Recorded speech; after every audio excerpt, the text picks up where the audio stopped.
یہ حدیث انسان کی زندگی کو تبدیل کر سکتی ہے کہ رسول خدا نے فرمایا 6 قسم کے لوگ ایسے ہیں جو حساب کے بغیر جہنم میں جائیں گے، یعنی ان سے حساب ہی نہیں لیا جائے گا بلکہ ان کو جہنم میں پھینک دیا جائے گا۔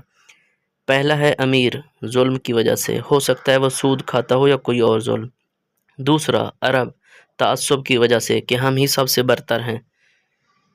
تیسرا زمیندار، تکبر کی وجہ سے کہ ہمارے پاس زمین ہے، ہمارے پاس اتنے بیگھہ زمین ہے۔ چوتھا ہے تاجر، جھوٹ کی وجہ سے۔ تاجر ہمیشہ جھوٹ بولتے ہیں، کبھی کسی چیز کو کم ریٹ پہ، کسی کو زیادہ ریٹ پہ، کبھی کیا کبھی کچھ۔ علماء، حسد کی وجہ سے، دو عالم ایک ساتھ بیٹھ جائیں تو اپنی عزت اور بے عزتی کو دیکھتے رہتے ہیں، علم اور لا علمی کو چیک کرتے رہتے ہیں، ان کے اندر تو بہت زیادہ مسائل ہوتے ہیں۔ مالدار، کنجوسی کی وجہ سے، جب بھی کوئی مالدار بنتا ہے تو 4 عوامل ہوتے ہیں، 4 فیکٹرز ہوتے ہیں، ان میں سے ایک کنجوسی ہے، کنجوس ہی مالدار بنتا ہے۔